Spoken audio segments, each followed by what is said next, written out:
Reasonably happy with that welding. Still quite thin metal, so I did it in lots of short bits. I'm not sure it's worth grinding down particularly. It's all going to be hidden behind a boxing panel. Only did a few of these plug welds just in case I need to adjust anything later. And here it is with the boxing panel on, just checking how it fits.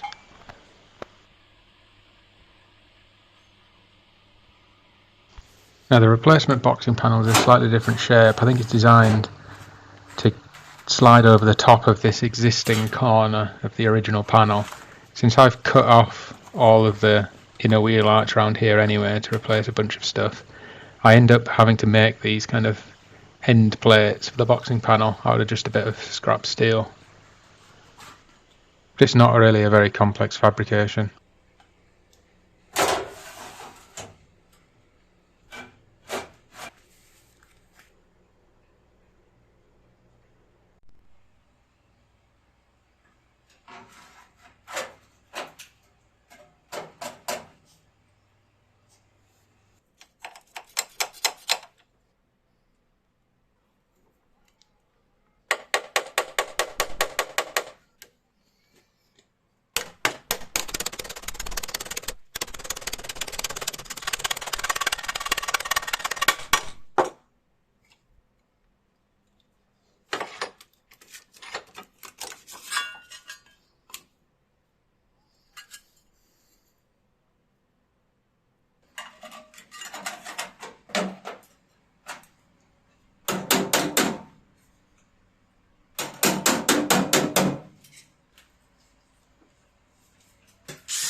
So this is what it looks like after drilling all those holes and after last episode's adjustments.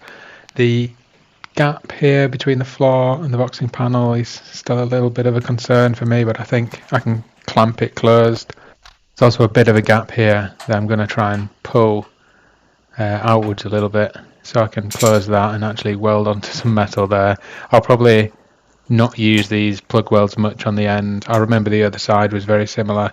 I ended up seam welding it along that back edge simply because these just don't seem to line up.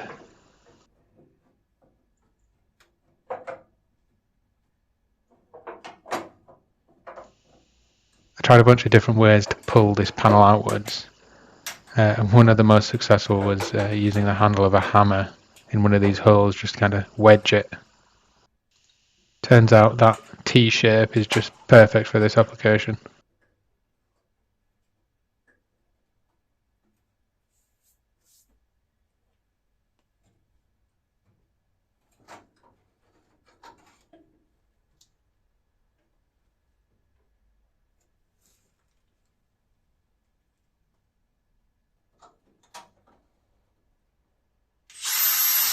I was going to leave the front face of this boxing panel unpainted so I'd have an easier time welding it, but annoyingly I completely forgot. So you'll see me wire brushing a bunch of paint off before doing each plug weld. Although I would have had to do that anyway to get the paint off the inside surface. Generally I want as much paint as possible in between the two panels.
So that took a lot of clamping to try and get it in the right position, and I only put a few welds in just to hold it in that position. I'm going to check everything and then go through and put all the rest in. So I found out the problem with my plan for indexing the door hinges here is I really want to be able to put the door in and test the fit around the edges, which meant I just had to cut this out.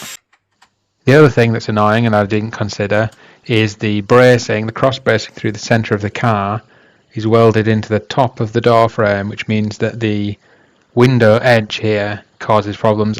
I expected this was going to happen because I had to do the same thing on the other side, but I have to remove this top chrome to be able to put the door in the opening and not have it collide with the cross bracing.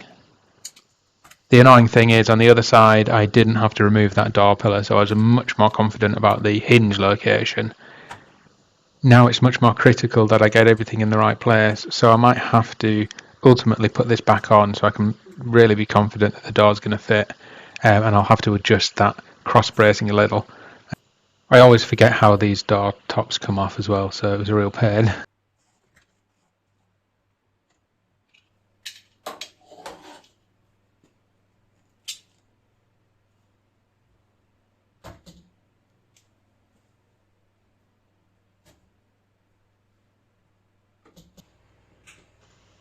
The other thing that surprises me is just how heavy these doors are.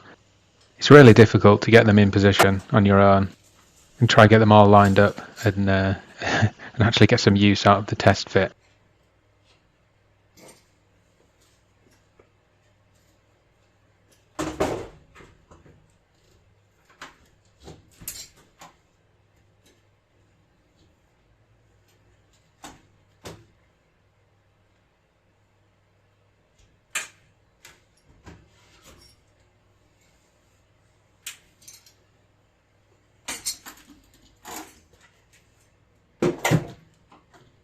This is where I started to get a bit worried and decided to fit as many panels back on the car just to try and dry fit everything together and see how it was fitting.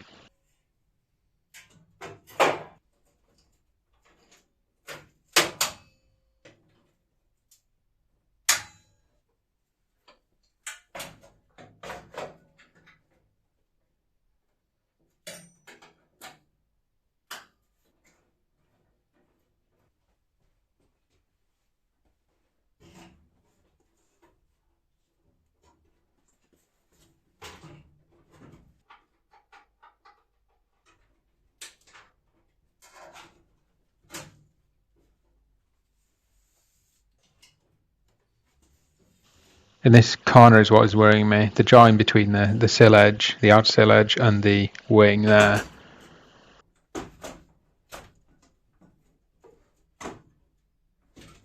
Now there's a lot of adjustment between those panels. You can move the sill finisher, that bar along the bottom, you can move that up, and the wing itself can move around its bolt holes quite a lot. But what they don't have in terms of adjustment much is kind of depth, how far in and out from the centre of the car they are.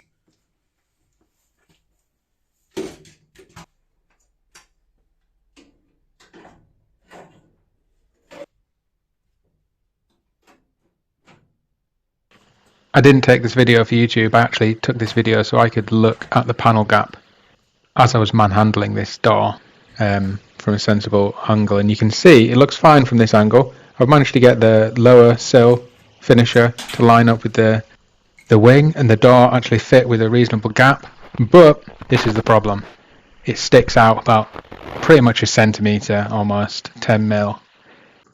I was focused so much on getting the height of that floor level right with the boxing panel, I totally missed that the floor edge was actually further out from the centre of the car than it needed to be.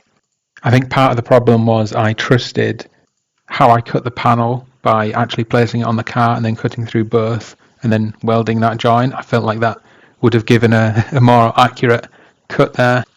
As for how to fix it, I guess you'll have to watch the next episode. Cheers.